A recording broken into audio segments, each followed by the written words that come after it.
Singer David Burke returns to court in the murder case of 14-year-old Celeste Rivas Hernandez. As we have been reporting all morning, he's accused of killing the teenage girl whose dismembered body was found in the trunk of his car last year.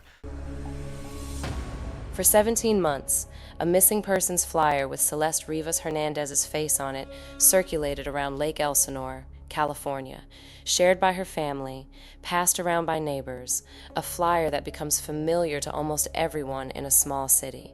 14 years old, last seen April 2024. A phone number to call if you'd seen her. Nobody called with an answer. Not for a year. Not for a year and a half. Her family didn't get one phone call, one tip, one break in the case for 17 straight months. What they got, instead, was silence. The specific, grinding kind that comes from not knowing whether the person you love is alive somewhere, hiding, or already gone. While that silence stretched on, roughly 100 miles away, David Burke, the world knew him as D4vd, was living the opposite of a mystery. He was posting tour teasers to millions of followers. He'd played Coachella. He'd sat across from Jimmy Kimmel on national television. His songs were racking up hundreds of millions of streams, and Interscope Records had real money behind his next move. Hi guys, this summer I'll be hitting a few festivals, dropping some new music, just a lot coming, so stay tuned. That's what he was telling his fans, in public, out in the open, while, according to prosecutors, he already knew precisely what had happened to a 14-year-old girl 100 miles away. Then, on September 8th, 2025, a Tesla parked on a Hollywood Hills street stopped being just another abandoned car. It had been sitting there, unclaimed, for close to 2 weeks. Routine city process kicking in the way it does for hundreds of abandoned vehicles across Los Angeles every single week. A citation. A tow, an impound lot. Nobody there had any reason to think this car belonged to anyone the news would ever care about. Then a responding officer smelled something coming from the front trunk. If you're new here, welcome to the homicide room. Hit subscribe, because we don't rush these. And before we go further, everyone named in this case is entitled to the presumption of innocence. A judge has ruled there's enough evidence to go to trial. A jury hasn't ruled on anything yet. We tell this story anyway, because Celeste doesn't get to wait for a verdict to matter.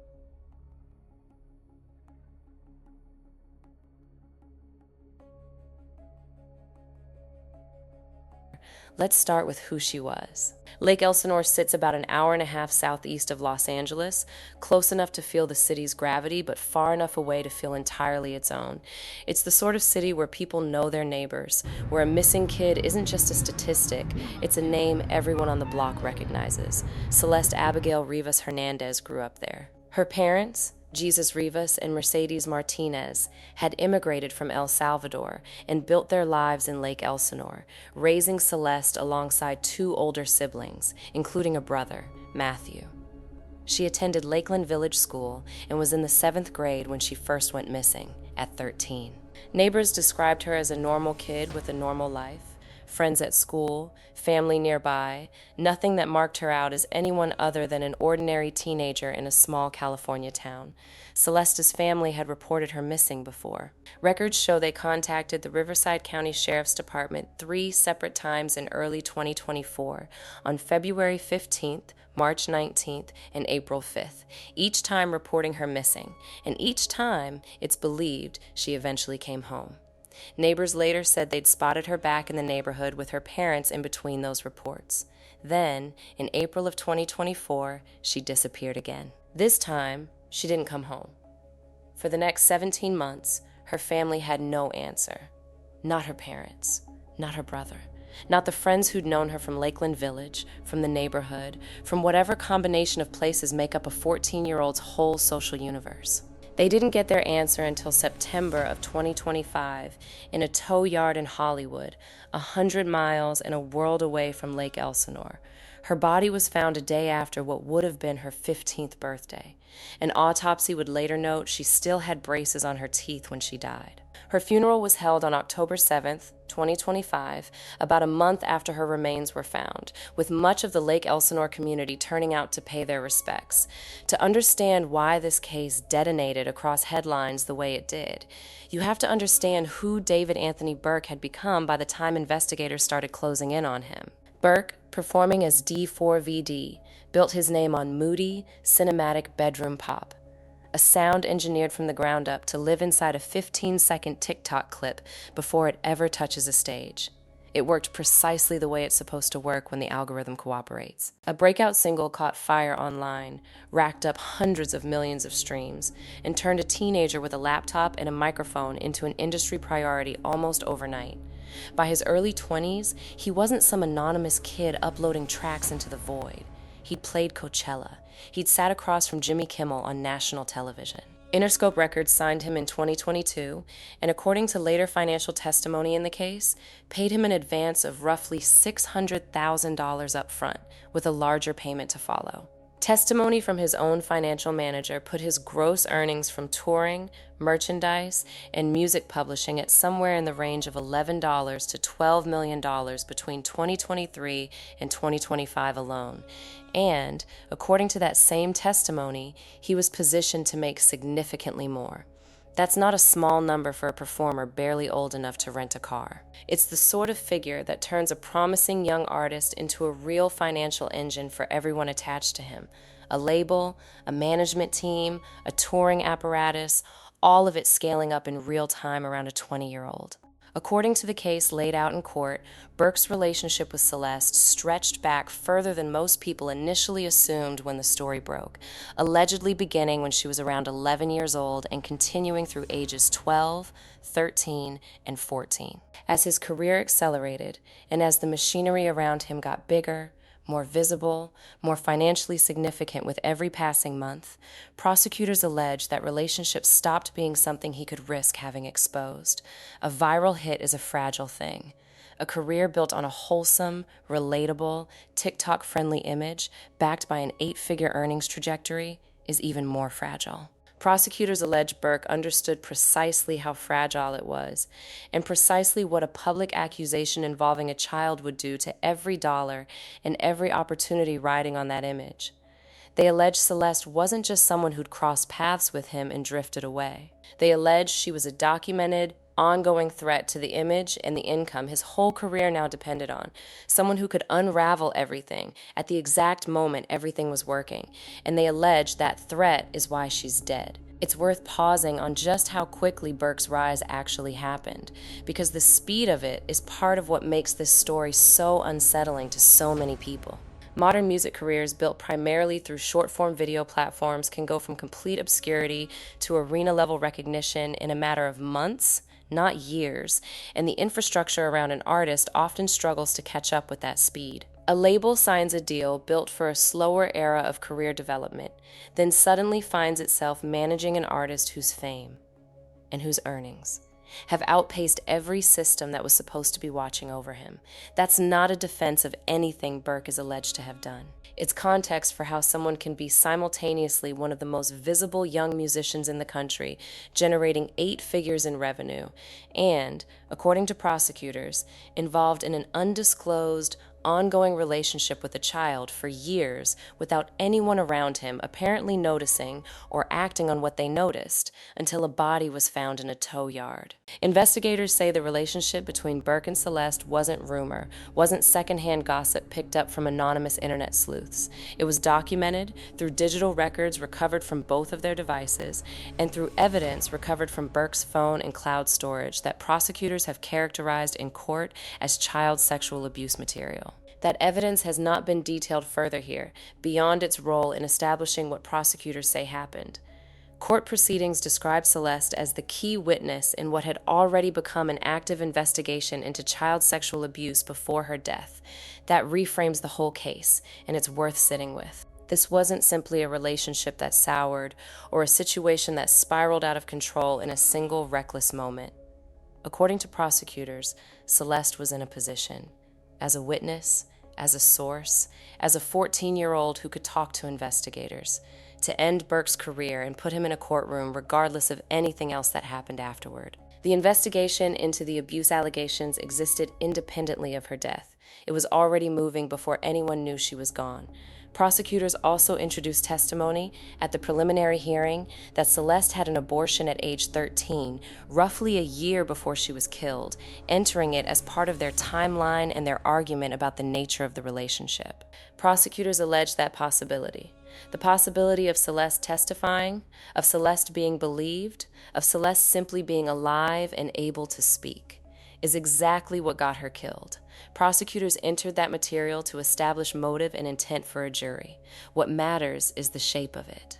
A paper trail, extensive by the state's own description, spanning years, that becomes the backbone of the whole prosecution against him. Court testimony has also referenced a close friend of Celeste's who told police that Celeste had described video calls in which she could see Burke holding a firearm, and that Burke had allegedly told her he would kill her if she ever cheated on him, a threat the friend said was later referenced in a text message investigators recovered. Details like these are part of why prosecutors describe this as a pattern of control extending well beyond anything casual or incidental. A pattern of surveillance, possessiveness, and threats, layered on top of an age gap and a power imbalance that should never have existed in the first place, is precisely the combination child safety experts warn about. Not because any single element proves danger on its own, but because together they describe the exact conditions in which a young person can end up isolated from the adults who might otherwise have protected her. Both Celeste and Burke were reported to have matching tattoos, a small shh mark on a finger. Prosecutors say it became one of the more specific pieces of physical evidence tying the two of them together and one of the more disturbing details to surface in the whole case. Let's talk about that final exchange. The one prosecutors say happened the night Celeste died, because it's become one of the most cited pieces of evidence in the whole case. Prosecutors say Celeste was last seen alive on the night of April 23, 2025. Text messages recovered from both phones and presented at the preliminary hearing, according to court testimony, show the two of them exchanging messages that night in which Celeste threatened to end Burke's music career, and in which the two argued about his relationship with another girl or woman. Cell phone records, according to a detective who specializes in that kind of forensic work, placed Burke's phone and his Tesla traveling to Celeste's family home in Lake Elsinore that night. Investigators say he called a ride share to the house, and that a text sent around 10:10 p.m. said the front door was open, followed by another message roughly 20 minutes later. We're not going to speculate beyond what's documented on the record. Speculation is how true crime content gets people hurt, gets families re-traumatized by strangers inventing dialogue that was never actually said. We're not doing that here. What we do know is that prosecutors consider this exchange significant enough to build a piece of their whole timeline directly around it, placing Burke in contact with Celeste and physically at her family's home in the hours investigators believe led directly to her death. In a case built heavily on circumstantial and forensic evidence, blood, purchase records, decomposition analysis, cell phone location data, a documented, time-stamped digital conversation between a victim and a suspect on the night of the killing, paired with cell phone records placing him at the scene, is about as close to direct evidence as this type of case tends to get. The medical examiner later testified, at the preliminary hearing, that Celeste died from 2 puncture wounds to the chest and abdomen. The defense has separately raised questions about a rib defect that could, in theory, be consistent with a gunshot wound, though the medical examiner testified no projectile or other physical evidence was recovered to support that conclusion,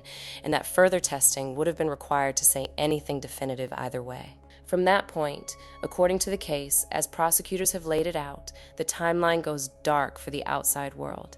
Celeste doesn't appear in any further records after that. No calls, no messages to friends, no school attendance, no sightings reported to police. For months, that silence, total, unbroken, unexplained, was all her family had to hold on to. It would take a tow truck, a parking ticket, and a foul odor to finally break it. The Tesla, a black Model X, had been sitting, abandoned, on a Hollywood Hills street for close to 2 weeks before it caught the attention of parking enforcement. A ticket went on the windshield, the same type of citation that gets slapped on hundreds of cars across Los Angeles on any given day, most of which get paid off or contested within a week and never thought about again. This one didn't. When nobody claimed it, the car got towed to the Hollywood tow yard, a routine, bureaucratic non-event that happens constantly in a city of 4 million people, most of it meaning absolutely nothing. On September 8th, 2025, LAPD Detective Joshua Byers responded to the impound lot for what was initially logged as a possible death investigation. He later testified that when he arrived, there was a foul odor coming from the front trunk of the Tesla. When he opened it, he found a partially opened black body bag containing a torso and head. In a separate plastic trash bag nearby, he found Celeste's limbs. Byers testified there was significant decomposition, enough that he could not make out facial features at the scene. Investigators would ultimately rely on dental records to confirm her identity, a process that, for remains in that condition, typically takes days even after they're located. Officers who responded to the tow yard that day, and the detective himself, later described the scene in testimony as among the most disturbing they'd encountered in their careers. Crime scene photographs shown at the preliminary hearing, described by everyone present as difficult to look at, even for people who do this professionally, depicted the torso, head, and limbs across the bags in which they were found. Nothing about the outside of that Tesla told the story of what was inside it. That's part of what makes this discovery land the way it does. The sheer, banal ordinariness of everything surrounding it, right up until the second it wasn't ordinary at all. For 17 months, Celeste's family had been waiting for a phone call that would tell them anything.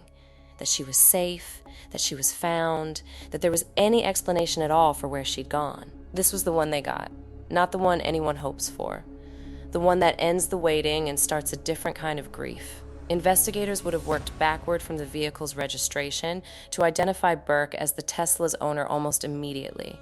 Registration records are public and instantly searchable, which is likely how his name entered the case within hours, not weeks, of that trunk being opened. Not long after, the LAPD publicly acknowledged the car was registered to Burke, while stressing he had not, at that point, been arrested. In the weeks that followed, the department also took the unusual step of publicly addressing misinformation circulating online about the case, clarifying, among other things, that Celeste's body had not been frozen and had not been decapitated, and explaining that a court order sealing portions of the medical examiner's investigation had been sought so that homicide detectives, not the public or the media, would be the first to learn certain details, not to undermine transparency. Celeste's body was released to her family later that month, and her funeral was held roughly a month after her remains were found. The investigation into Burke didn't end with the discovery. It moved into a grand jury process that stretched for months before charges were ever formally filed. Beginning around November of 2025, the Los Angeles District Attorney's Office began presenting evidence to a grand jury, with Burke named in court filings as a target of that investigation. It would be several more months, into April of 2026, before an indictment and formal charges followed. What investigators uncovered along the way, according to testimony, painted a picture of calculated concealment rather than panic. That distinction matters enormously in a homicide prosecution because premeditation and consciousness of guilt are precisely what separates a first-degree murder charge from something lesser. A search of the Hollywood Hills rental home where Burke had been staying turned up what prosecutors describe as blood evidence in the garage, later matched through DNA testing to Celeste's genetic profile. Investigators also testified that Burke purchased 2 chainsaws through Amazon under an alias in the days after Celeste is believed to have been killed, though, notably, one investigator testified that authorities were only ever able to recover one of the 2. Along with the chainsaws, prosecutors say Burke purchased a blue inflatable pool, and that small blue plastic fragments recovered from Celeste's remains matched that pool. Evidence prosecutors argue shows it was used in the dismemberment itself. Cell phone records, according to a detective who specializes in that kind of forensic analysis, also showed Burke's phone and Tesla traveling to a remote stretch of road in Santa Barbara County 3 separate times that spring, once on the night of April 23, 2025, and twice more in May. The LAPD has said publicly that the reason for that trip remains under investigation, and that no conclusions have yet been drawn about its relevance to the case. The most unsettling detail to surface during the whole preliminary hearing involves a tattoo. According to testimony, and confirmed by Celeste's mother and the medical examiner prior to the hearing, Celeste had a tattoo of Burke's name on her left ring finger, along with a matching "shh" tattoo. Burke, according to a detective's testimony, had a Celeste tattoo on his own left ring finger and a matching "shh" tattoo on his right index finger. Prosecutors allege that after killing her, Burke amputated the ring and pinky fingers on Celeste's left hand specifically to remove the finger bearing his name. Those fingers, according to prosecutors, have never been recovered. It's the sort of detail that's almost too specific, too deliberate, to process quickly. A single, small act meant to erase a single, small piece of evidence in the middle of a body already being dismembered and hidden. This wasn't a panic move. One investigator described the case in comments echoed by law enforcement sources close to the investigation. This was a calculated disposal. Burke was arrested and formally charged in April of 2026. First-degree murder, continuous sexual abuse of a child under 14, and mutilation of human remains, along with special circumstance allegations that carry significant weight in California law. That the killing was committed by lying in wait, that it was committed for financial gain, and that the victim was killed because she was a witness in an active investigation. Those special circumstances are part of why Burke faces the possibility of the death penalty or life in prison without parole if convicted. He pleaded not guilty on all counts, and he has maintained that plea through every stage of the proceedings since. His defense has pushed back hard, both on the underlying allegations and on how the evidence itself was collected and handled by investigators. His attorneys have said publicly that the actual evidence in this case will show he wasn't the cause of Celeste's death, a claim that, if it's going to hold up in front of a jury, will need to explain away DNA-matched blood in a garage, alias purchases of dismemberment tools, cell phone data placing him at the scene, and a body found in his own vehicle. How that evidence gets challenged, piece by piece, in front of 12 jurors is very likely to define his whole defense strategy going forward.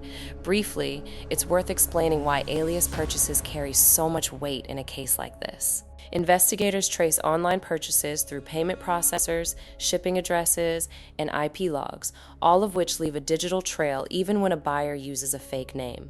An alias might fool a casual observer or even a retailer's basic fraud detection, but it does very little to stop a properly executed subpoena to a payment platform or delivery service. That's precisely why these purchases end up functioning as evidence of consciousness of guilt in court.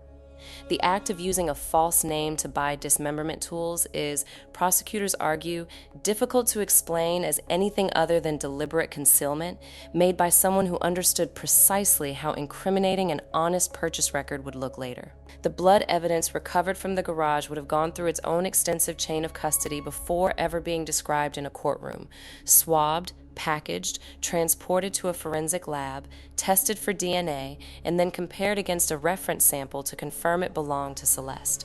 Each of those steps creates paperwork, and each piece of paperwork becomes something a defense team can, in theory, challenge. Was the sample properly collected? Was the chain of custody unbroken? Was the lab's methodology sound?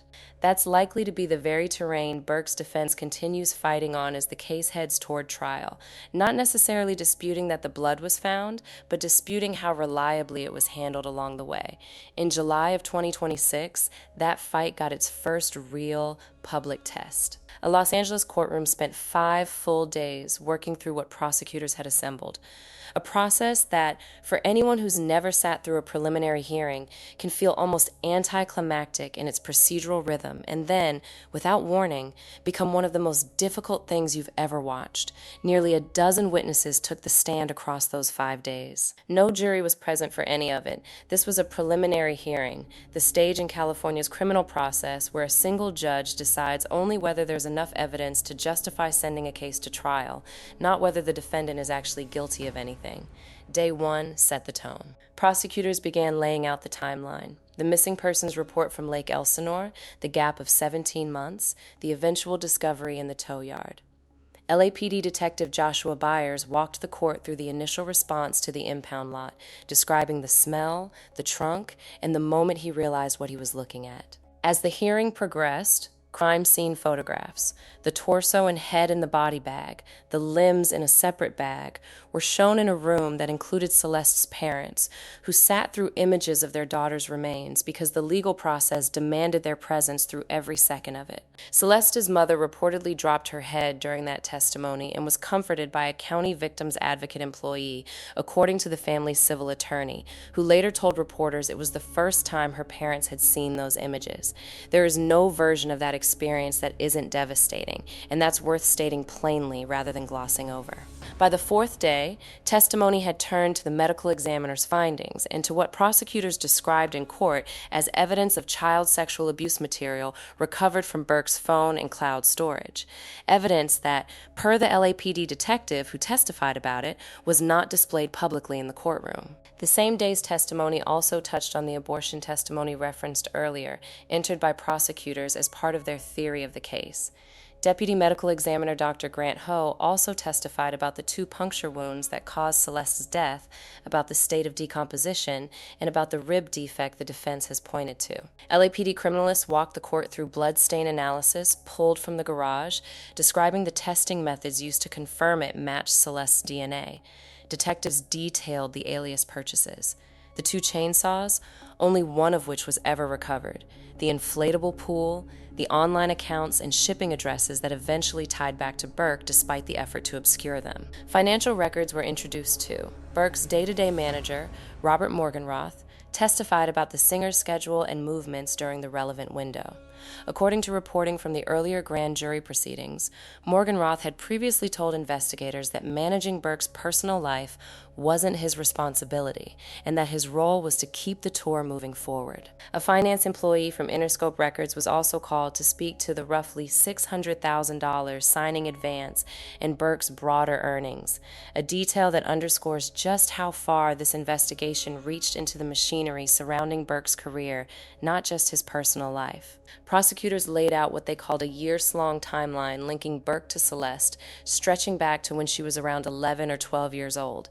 A timeline built from messages, from witness accounts, from a friend who told police about video calls in which Celeste could reportedly be seen with Burke holding a gun, and from a threat allegedly made and later referenced in a text message that he would kill her if she ever cheated on him. Burke sat through all 5 days at the defense table in an orange jumpsuit, dark-rimmed glasses, watching the state build its case against him in real time, witness by witness, exhibit by exhibit.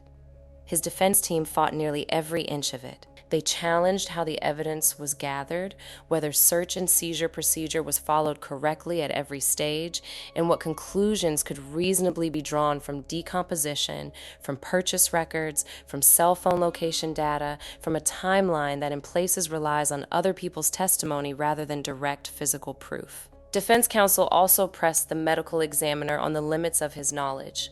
He testified repeatedly that he had no personal knowledge of how the remains were packaged or handled before they reached his office, deferring those questions to the investigators and criminalists responsible for evidence collection. It was the sort of methodical, aggressive pushback you'd expect from lawyers preparing for a real, protracted fight rather than lawyers simply going through the motions of a hearing they expected to lose. It didn't change the outcome. On Monday, July 27, 2026, the judge ruled that prosecutors had met their burden of proof. There was enough evidence, enough probable cause, to send David Burke to trial on all 3 charges, along with the special circumstance allegations attached to them. Outside the courthouse, Los Angeles County District Attorney Nathan Hochman addressed reporters, telling them that prosecutors had methodically presented a detailed, years-long timeline of interactions between Burke and Celeste, beginning when she was 12 years old and continuing through the final months of her life. Cases like this one don't stay contained to a courtroom, and this one hasn't not for a single day since it broke. Burke's career had been on a real, measurable upward trajectory right up until the investigation intensified. Tour dates booked and selling, a label actively invested in his next release, a fan base large and loyal enough to fill out major festival slots and drive hundreds of millions of streams. As scrutiny mounted through 2025 and into 2026, that momentum stopped outright. Tour dates were canceled one after another.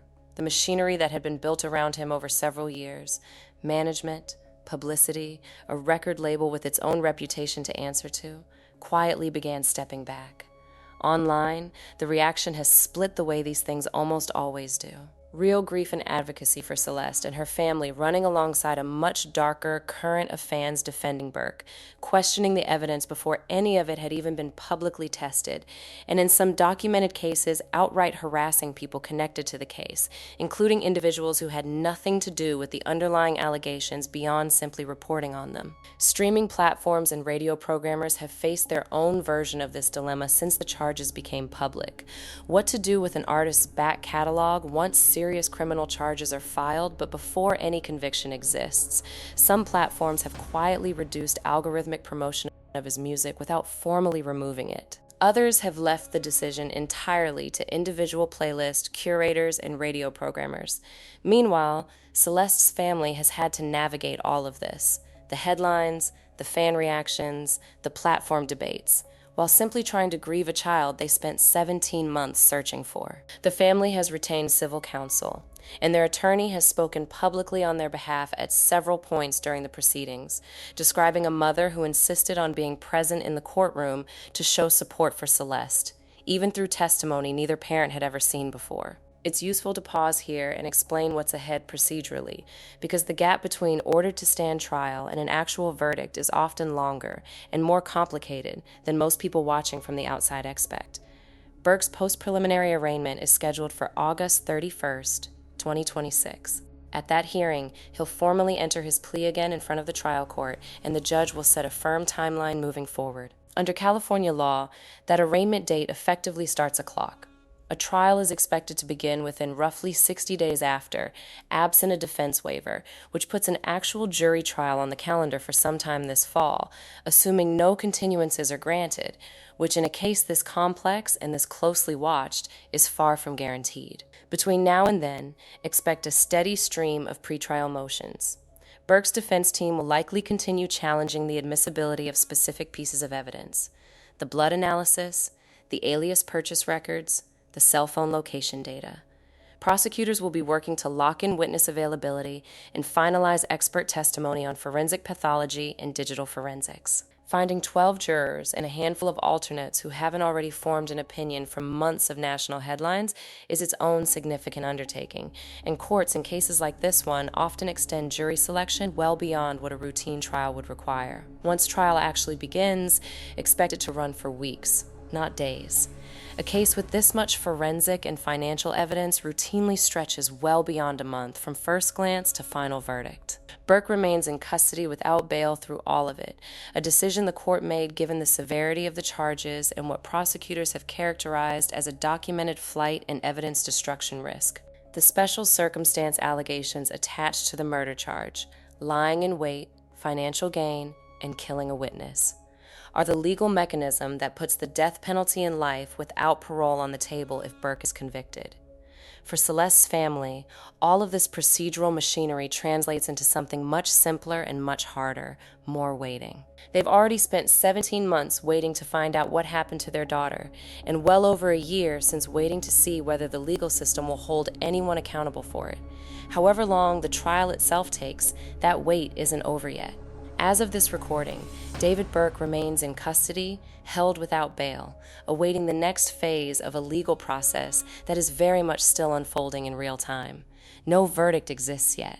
No jury has weighed this evidence.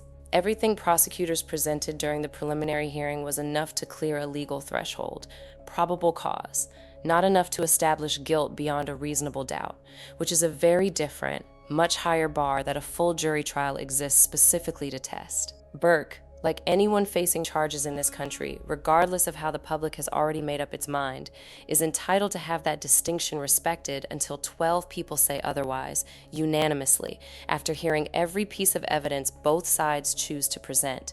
But here's what isn't in dispute, regardless of how the eventual trial ends. A 14-year-old girl went missing from Lake Elsinore in April of 2024. 17 months later, she was found dismembered in the trunk of a car belonging to a rising music star whose career was, by every outward measure, about to explode into something even bigger. Somewhere in the space between those two facts sits a whole story that a jury is now going to have to untangle, piece by piece, exhibit by exhibit, witness by witness, in front of the entire country watching. Celeste Rivas Hernandez was 14 years old when she died, a day short of turning 15 when she was found. She should be closer to 16 right about now, worrying about a driver's permit, about homework, about whatever ordinary teenage things fill up a life that's supposed to keep going. Instead, her name is attached to a murder trial that's made international news, and her family has spent the better part of 2 years first searching for her and then fighting, publicly, for a version of accountability that no verdict will ever be able to fully deliver. We'll be following this case as it heads toward trial, and we'll bring you the next update the same way we brought you this one, carefully, and without turning a murdered child into content for the sake of content. If you want to be here when that update drops, hit subscribe and tell us in the comments. Not your verdict on his guilt. That's not ours to decide, and it's not yours either. Not yet. But what part of this story stayed with you the most? We'll see you in the next one.